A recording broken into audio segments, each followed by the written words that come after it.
Hey everybody. Doing things a little bit differently on this one. I'm doing a voiceover, as you can probably tell. I feel like I kind of need to go in this direction with the salmon fly tying because it's just so hard to explain these salmon flies while I'm tying them. And I think this is just going to give me better insight into what you're seeing so that I can explain it. I can only explain like the process of tying it, not what you're seeing. And I think this will be better. It's definitely a longer. It takes a lot longer to do it this way. It probably takes double the time. The tying is a little bit faster, but the process after that is definitely harder. And I'm still learning it. One of the things I'm concerned about is the audio level, the volume, and is it going to overwhelm you or be too low, or is it going to be completely and totally different than the other videos, so much so that it's hard to watch? I don't know. Just I don't know. Comment or message me or something like. Let me know what you think of this because I definitely think I have to go in this direction, so I have to make it good. But all right, so we're gonna try this fly called a Lanctot. It's about 100-year-old pattern. It's named after a guy named Charles Lanctot, and him and a guy named Ivers Adams came up with it. And Charles Lanctot was the Attorney General of Quebec, and it got named after. I guess Ivers Adams was nobody, and that's why it got named after Charles Lanctot. But yeah, so it's a cool pattern, and the reason I wanted to tie it is that it's kind of like dipping your toe into a Jock Scott because the body of this fly is 95% a Jock Scott body. The only difference is the tail on this is different than the tail on a Jock Scott. But if you're like worried about tying a Jock Scott, you want to tie it, but you're like, oh man, it's so hard. Maybe give this a shot because this is a Jock Scott body with a very easy wing, very easy. It's like a Carrie Stevens wing. I mean, there's some salmon fly stuff in it, like the crests and the horns and stuff, but this is essentially a very easy wing. It's the body that matters. And I remember the first time I tied a Jock Scott, I was just like, man, the body is so hard and the wing is hard, and it was just it really scared me to go after that fly. And if I would have known about this fly first, I bet you I would have tied a bunch of these. I've tied a few of these now, and really, it's definitely helped me get the body down. Because there's some this body is a complicated body. It's a segmented body. It has a hackle in it. It's got veilings. It's two different types of tinsel. Two different types of floss, and it's one of the more complicated bodies, without a doubt. Anytime there's a segmentation in a body, it becomes a little bit difficult. Segmentation without dubbing. Like a dubbing segmentation is pretty easy because that dubbing covers a lot. But a floss segmentation, kind of difficult. Kind of difficult. So I hope you like this one. I think it's definitely a good fly, and it really looks good, I have to say, even though the wing is simple. Now, I do like Carrie Stevens streamers, so maybe that's why I like this. But it's even though it's a simple wing, it's a good looking fly. It's a good looking fly. Now, the tag I'm doing here this is medium gold wire. It's supposed to be oval tinsel, and I do have an oval tinsel. I'm going to use that on the body, but I wanted this to just be a little bit different because I don't have a smaller oval tinsel that I could have used. This is about the same size as the oval tinsel that I have, but it's different, so it has like a little bit different of a look. And I built up the back there just so I can just sort of make it work with that size wire a little bit better. I'm tying on a piece of yellow floss here, a single strand of the 4-strand floss. Don't use any more than a single piece. I use single pretty much on everything. Even if I was doing this is a big fly. If I was doing this whole fly in one color, I might use two, but every time I use two, I regret it, and I feel like it's gonna save me time, but it's just frustrating when I use two. So I pretty much got to stop that. Definitely don't use two on a tag. Just use one. I'm going back and then forward.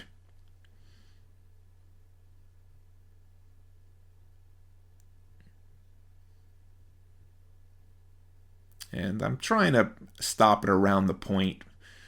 I guess in retrospect, I could have made it a little bit small, but I think it's all right. It's a big fly, like I was saying, 3.0 spay hook. It's got some size to it. Now I'm going to leave these waist pieces in here. I left the waist pieces of the wire too, if you saw that, and that's to make up that gap that's created by the hook bend. And I do that on all the videos, all the salmon fly videos, so it's nothing new, I don't think, for you. Now, if you saw, I made some wide turns here, and that's kind of just to get it out of the way. And also, I did it right before I wrapped that floss, and that was to get the bobbin out of the way too. And that's something I've learned recently. I've been starting to tie in hand, no vise or bobbin, with a salmon tying a salmon fly, and you do that. It's called making it off, and you run it up real wide turns, and you tuck it in between the gut and the point of the hook. And I've kind of adapted that to this. Just started this recently, and it definitely helps to get it out of the way. And those turns, those big looping turns, they disappear once you put the body on, because it's so thin. It's a flat thread Danville. What is this? Danville, that 10-0, whatever I normally use. Oh, I'm sorry. No, this is actually yellow. I'm using a yellow here. That's a Giorgio Benici, and that's like a 12-0. And I use the yellow because that first part of the body is yellow, and I figured it would go with it a little bit. Now, this tail is supposed to be swan, like a scarlet or red swan, but I'm using a goose shoulder as a sub. I think that's a normal sub that people use, and I wouldn't even worry about getting swan. Just get some goose shoulder, easily accessible material, the goose shoulder, and cheap too. Now, I'm cutting this off with a razor blade because I want it really close. This is the way you cut stuff off. I mean, if you don't care about it being close, then you can use a pair of scissors, but I want it to be close. Now, one thing I'll say about a razor blade, as you can see, I cut that little piece of thread there, and I don't care. I remember I was talking to John Bonacero. I was like, hey, how do you cut it off so close to material? I'm using scissors, and I just can't get it close. Yeah, you got to use a razor blade. I was like, I'm going to cut the thread then. He's like, who cares? He's like, who cares? He's right, who cares? You cut the thread off, who cares? Just put it back on. And it's worth it to get it real tight. It really is, without a doubt. It's worth it to get it tight to use a razor blade. So this is ostrich charl, black ostrich charl. This is like that mini kind that I think everybody needs to buy. Feathers MC has it. That's John McClain. Don't use that big stuff. You can use whatever you want. If you like the big stuff, go for it. But I don't like the big stuff. It doesn't work with the fly. Those normally, I'm 95% of the time, it doesn't work with the fly. The mini stuff works. And when you tie this on, you want the inside of that herl to be towards the back. So you see that flat part, you can kind of just see it. There's a flat part that needs to be in front, because if it's in back, it'll just cover up the turns, and it just won't work for you. It's got to be tied on this way. Now, if you see here, I went to put some more turns on, and it just turns out that I cut that tail so close that it started slipping. So I had to put some more turns in. That's how close you can get with a razor blade. Now I'm tying this off right here, and I'm gonna cut this waist piece off, because this stuff is really hard to get, this mini herl. So I'm going to take this piece off and just put it on my desk, because there's a segment in this body about a third of the way up when it goes from yellow to black floss, and I'm going to use that. Definitely don't. If you got a long piece like that, do not throw it out. It's worth too much. As you can see, I'm like how delicate I'm being with it. I'm putting it right on the table. Now I got this is the oval gold. I think this is like a Danville's, like, I don't know, medium essentially, or 14 or something like that. And this is a pretty old spool, and it's not very good, so I usually I can't take off a big long stretch, but this happens to be enough to do most of the body. Now I'm just tying this all the way up, and then I'm going to come back down. So I stop the thread right where I want to stop the first part of the body, because it's going to be yellow floss right to that spot.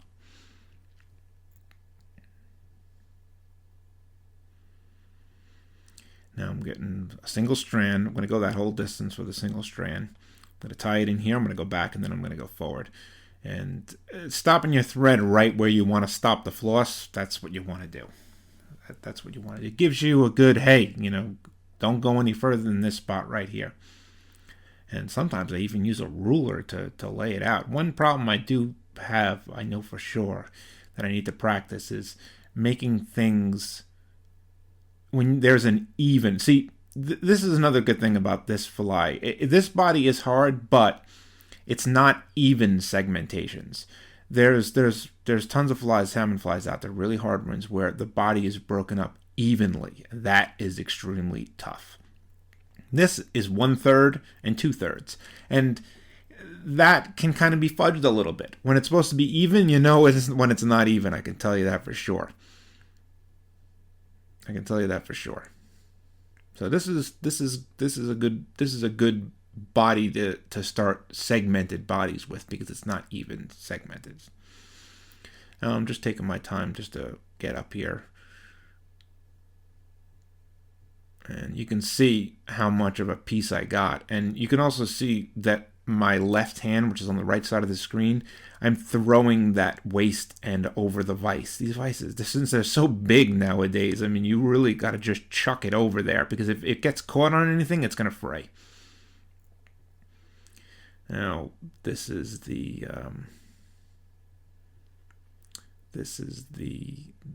tinsel there. And I think there was a little piece of ostrich herl or something that was caught or just hanging off, and it got wrapped up in the tinsel. That's what I was doing there. That's why I was touching it, because there was some sort of herl attached to it. Now I'm going to keep this piece in there, and then I'm going to run it all the way up.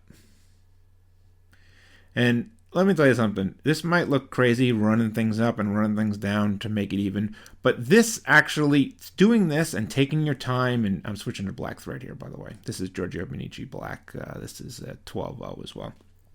Doing that, running it up very smooth, keeping things on the side, it's like the easiest thing you can do to make something look good. So just do it. Just take your time. It's now right here, I'm putting on a veiling, it's called. And that's supposed to be toucan. But this is a sub. It's a Chinese oriole. That's this bird. It's a Chinese oriole. There's a million subs out there for toucan. A lot of people, you'll see some people, they dye CDC yellow. That looks great. Chinese oriole, I like Chinese oriole because it's an undyed natural color like that. Another good one is macaw. But you can only really use it on a small veiling. This happens to be a pretty long veiling, and those feathers, the macaw body feathers are wide as opposed to long. These are long. I'm just pulling it in to line it up. Yeah. So that's a veiling, one on either side. And it kind of supposed to go just past the ostrich charl.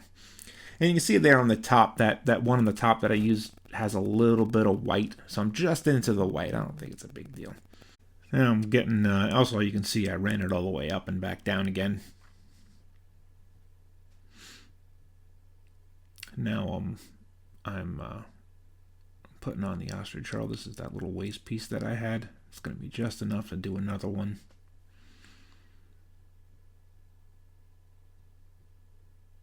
But I do need to use a small hackle plier. Now you can see how tiny that one is. I can barely open it up. It's so tiny. I can't get my hand around it. But this is the one you want for ostrich charl. It's extreme. I think they make it out of aluminum or something like that. It's very, very light, and I'm not worried about letting go of it and letting it hang from the herl. And that stuff is so delicate, that herl. But it's totally fine. Look, I'm even, if you see, I just let go of it right there and it's holding it. And that's on a hinged point because I have the thread in there. Usually, I mean, if anything heavier than that, it would probably break. So pick up one of those little tiny mini hackle pliers. They work really good for the mini herl. Nope, I'm putting in another piece of oval gold. And this is for the second half of the body. and I'm tying it in again to match the bent eye there. And now this is a black rooster hackle, and I'm folding it over in my hand. Watch what I'm doing here. This is a way. This is called doubling, and you can do it in your hand if you put your thumb and your pointer finger on the tip, and then you put your pinky and your ring finger holding the other side, and it puts a little like a half curve in it, right? A half moon curve. You hold it like that, and then you pull all the fibers to the other side. And with that curve in it, it really makes things easy. I mean, I tell you, I'm guilty of this. I put the hackle in, I tie it in without doubling it, and then when I get to the time that I need to wrap it, I'll double it over. Don't do it, because if it breaks, you're finished. I mean, you might as well just start over again. Now, if it's later on, you'll see that I don't double a hackle, and that's because I don't have to do any steps after it. And so this, I have to put this in, and then I have to do a whole bunch of steps. So if I don't double it now, then if it does break, all those steps I did have to come off. So I just tied that in, and now I ran it up again, and now I'm getting my black floss. So the black floss goes back, and then it goes forward. Right, then we wrap the tinsel and then the hackle. So you could see all that floss would have to come off. The tinsel would have to come off. It would be a nightmare. Total nightmare. So double your feathers before you put them on when there's steps after putting them in. Now, if you can see, this piece is probably twice as long as that yellow I had, and you can't even see my other hand because I have to lift it up so high to get it over the vise. And it's annoying. Every turn is a process. Just take your time and do it. Don't let it get caught on that vise, or else it's going to fray. Now I'm getting close to the edge here. You don't want to trap in any of these fibers. That's not a big deal. If you trap one in, it probably just gets covered up, but try and keep them all. Now you can see that I wasn't able to throw it over, and it just ran right across the whole fly. It could have been bad, but it worked out okay. Now I'm going to go all the way back up, and then now I'm running the tinsel. And the turns that I put in on the yellow side, they have to kind of match these turns. It has to look like one run. And if you put them too close on the yellow and you have to match it on the black, I mean, you'd end up putting 8 turns in on the black. You don't want that. So that's pretty decent there. There's one little step in that floss there. You can see it as it gets to the eye, but there's a hackle here, so I'm not really too worried about that. Now I tied this really close up front, so I'm gonna have to go. I'm going to have to tie over the hackle. You'll see later on. I like when the head is basically as far forward as possible. I don't like a big space there. Now I'm just making sure this is tied in okay.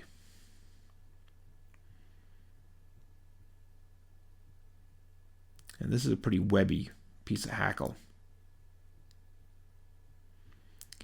So it kind of looks bushy, but it's okay. Just want to make sure I get it in so it's not trapped. I don't want the fibers to be trapped.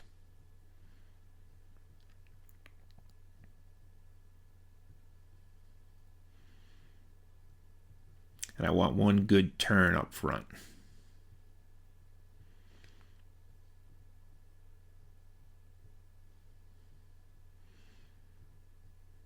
So you can see, I'm really kind of taking my time here, if you notice that.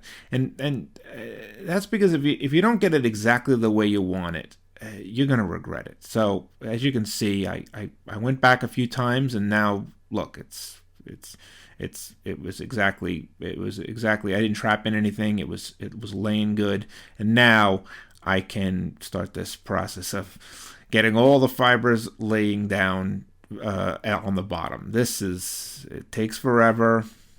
You just gotta keep, I mean, I'll be honest with you, when I say it takes forever, I mean 15 minutes you probably have to do this to really get it to lay flat. Just keep going. I know, it's annoying, but, and you'll see a lot of flies where people don't even do this. They kind of just stroke them straight back. But if you want the wing to lay flat, you really have to get all these things down at the bottom. And if there's one or two that don't want to cooperate, you can cut them real close. I think there was one or two that I did do that. You can just go right to the top and just cut them off. It's not that big of a deal, but if you can get them all to lay, hey, I mean, geez, that's perfect. That's what you really want.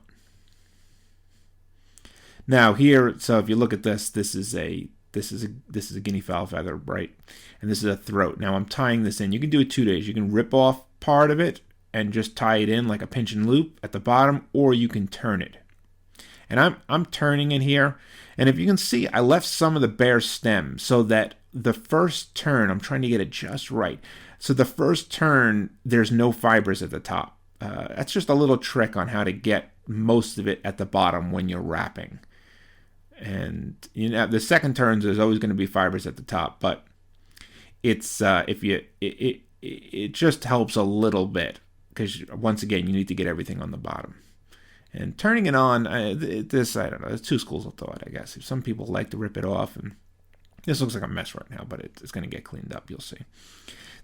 Some people really like to rip it off, but turning it on will give you a little bit more length. So if you don't have a feather that's just short, you can wrap it like that, and you'll get a little extra length. Reason being is that when you do a pinch and loop, you're tying. You need like at least an 1/8 inch or a 3/16 to tie it in, so you're losing that from the length. Okay, now we're going to start the wing, and the wing is 4 canary yellow hackles. Now, I'm just kind of laying them out right now just to try and get an idea of the length, and I'm going through a whole bunch of them, making sure. You can use straight ones, 4 straight ones, or you can use 2 curving one way and 2 curving the other way. And if you start with a curved, you got to do them all curved. If you start with a straight, you got to do them all straight. They got to match. And I want the length right around to the end of the tail. That's what I'm looking for. Tearing them off, and then I'll line up all the stems, and that's one trick here is that if you get them all the right length and you cut the stems in line very close to where you want to tie them in, then you don't have to worry about things getting messed up. That's what I did here. If you look, you'll see right away as I cut them very close. And I even put like just a dab of super glue on the end there to keep them together. Because one problem with these things, and this is why you cut them close, and why you use a little dab of super glue, is that if a stem overlaps another stem and you try and tie it in, the wing gets all twisted. One will get all twisted up. So if you get them all in line, and the longer they are, the easier for that to happen, because all these stems are curved. So if you cut them real close, there's no curve. And then you can line them up, and then you just touch it again with some super glue. Now I'm putting on some wax. And I'm getting this is a crest. And this is where the real annoying stuff starts with wings, is the crest and getting them right. And it's you want a nice curve to them. You want it to be close to the wing. You want it to follow, and you want it to meet the tail kind of perfectly, I guess. So get it right, and just do your best to try and keep that curve. You can mess with it a little bit. You can pinch it to put a curve in or take a curve out. Now I'm running my nail across the top there, and that's to straighten it out. If you run your nail across the top, it straightens it. Now I'm going to give you a tip here. I mentioned before about the razor blade. Razor blade's great, but it has to be sharp, because if it's not sharp, that's what happens. And doing these voiceovers, I can put some things in here to teach you what not to do, not just what to do. And what I did there was I tried to cut off that stem with a razor blade that wasn't sharp, and all I did was just push it and misalign it, and now I have to do the whole thing over again. And that probably took me a good 5 minutes to get that thing on there right. So, sharp razor blade. You got to use it. If you don't use a sharp razor blade, you might as well not even use a razor blade. And there's two sides to the razor blade, and I'm going to teach you a little trick here to make sure that you're using the same side over and over again until you can't use it anymore. Put a little super glue on here just to try and keep it in that spot. It's a good trick. Wax and super glue, I think those are two important things. Now I'm just checking out this wing and making sure this crest is on right before I cut off the stem. Definitely make sure, because once you cut off the stem, if it's not right, then you could just toss that crest right in the garbage. Now here's that trick I was talking about with the razor blade. It comes in a package like this. You see this, right? And it has two sides to it. And these things, you can break them in half. You just fold it like that. That just snaps right in half. Don't take it out of the package, though, when you do this, because you could cut yourself real bad. So just break it in half and then take a pair of scissors and then cut the package. So now what happens is that one side is in the package, and then the other side that's in the package, you open that part up. And then you know, okay, I'm always using this side. Because if you take the whole thing out of the package and you have two broken halves, you never really know which one, because you can't tell when a razor blade gets old. The only way you can tell is if you try and cut it off. And when it's sharp, all you need to do is touch it to something and it will cut it. It cut that thing so easy. All I did was I barely put any pressure on it and it cut it. That's what you want, because if you put pressure on it, too much pressure, that's when things get misaligned like it did before. Like it did just right before that, when I had to take it off and put it back on again. Now I'm putting the second one on. 2 crests on this. The bigger the fly, the more crests you need. Sometimes even 3. Now there's flies out there which require 7 or 8 of them. But on just a normal salmon fly, 1, 2, and 3 that's where it needs to be. Usually, though, 2. A very tiny one, maybe you can use 1. If it's a really good crest, you can use 1.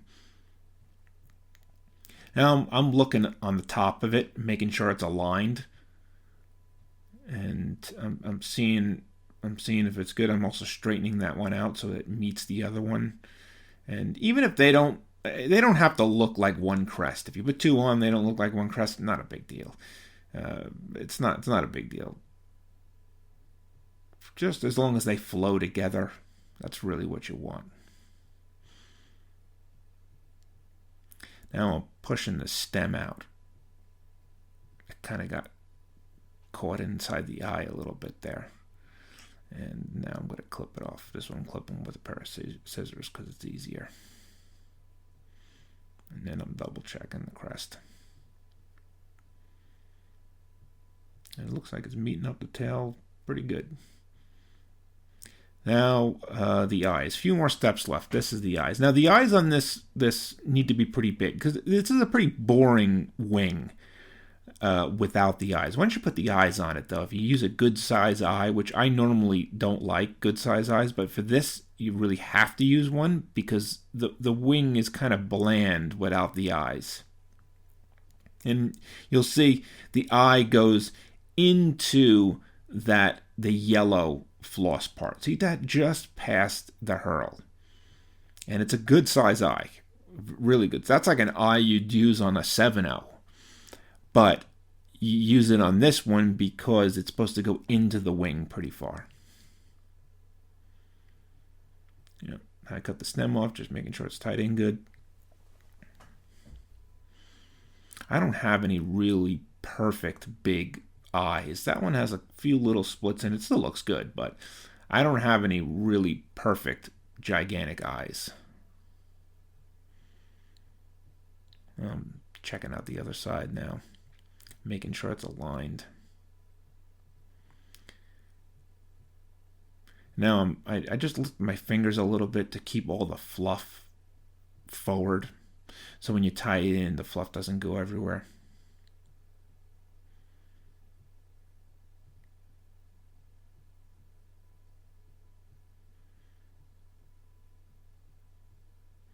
Now I'm holding it to cut this. When you cut the stem, if you're not holding it, it can move around a little bit, especially when we only have a few turns in. So drop the bobbin, pick up the scissors, cut the stem, and then the eye should be in the same spot it was when you tied it on.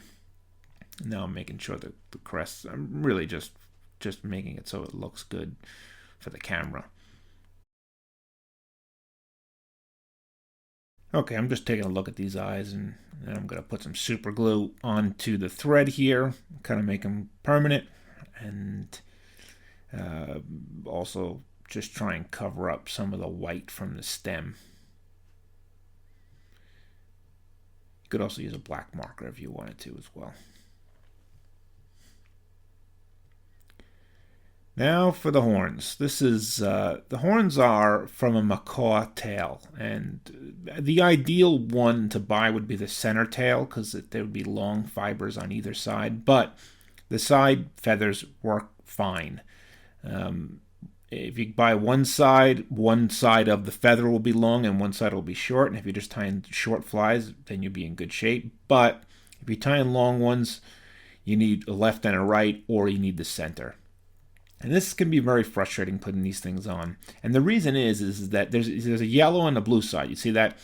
And the yellow is the fiber is shaped like a T, and the yellow goes into the wing, and the blue is flat. So essentially, you're trying to tie on something that's straight, and that causes it to twist on you. So you have to sort of mash down that yellow part, or cut part of it off, which I do sometimes. I take a pair of scissors and I just cut a lot of it off. Then I tweezer it to death pretty much to try and make sure it's flat.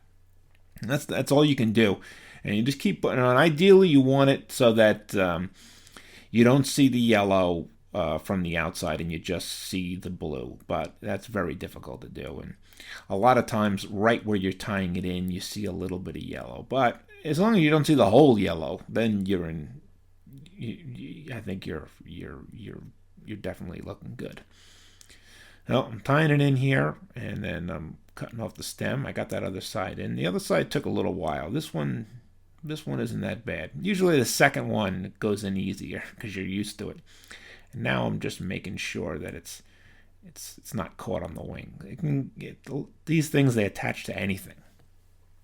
If it just touches something, it attaches to it.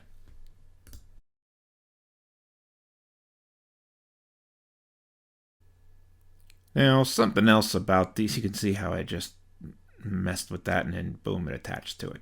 Something about the length of the horns. They don't have to go to the end. In fact, I think they look a lot better when they don't go to the end. Like that one goes to the middle of the tail. I like that.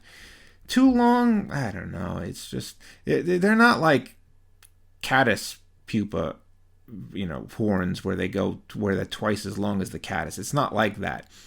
It's just a detail, and I like them to the middle of the tail, angled up where you can see them from the outside. Some people put them on like antennas. Some people put them on extremely long, extremely short. That's the distance that I like, right to there. So even if you don't need, you want to tie a 7/0 fly, you don't need 6-inch macaw. You don't need it. They don't go all the way to the end. At least that's the way I like it, when they don't go all the way to the end. Now for the last piece of ostrich, and right now I'm just getting it to sit correctly. I'm not actually tying it on. I'm just making sure it's creased, so that when I do turn it on the right way, it lays flat. Because what I'm going to do here is, if you can see the head has a slope to it, and it's very difficult to get the ostrich herl to lay on a sloped spot without it slipping. So I put a little super glue there, and I wait for it to dry enough that it's pretty tacky, and then I turn it on and I sort of take my time and I let the tackiness of the super glue stick to it. Now, you don't want it to be a big glob of super glue and it soaks into the ostrich. You don't want that. You just want it to be tacky enough right before it sets, so it sticks to it and then sets. And I just put it on the top. Some people put it all the way around. Some people, there's a lot of different tricks.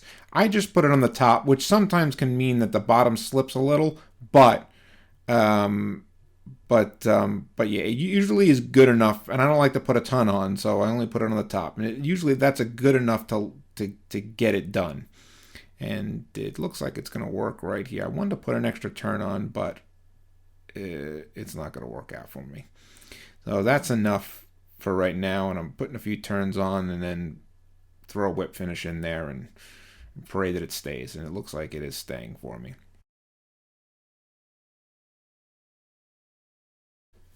And after this, I throw a little super glue onto the head, and everything should stay in the right spot there. Just doing a little cleanup right here. I didn't put that super glue part in, but I did super glue just a little bit so it holds.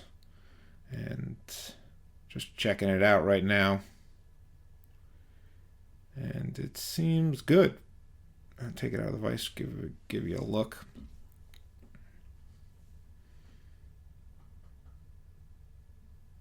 This is the other side. It's pretty straight. One macaw horn seems to have a little more curve than the other one. I'm trying to fix it right there, but I don't think I'm getting any closer than that. So the sides basically look the same.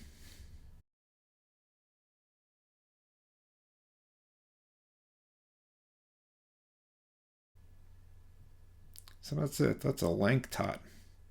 Great, great fly to tie if you want to tie a Jock Scott, but you're too scared.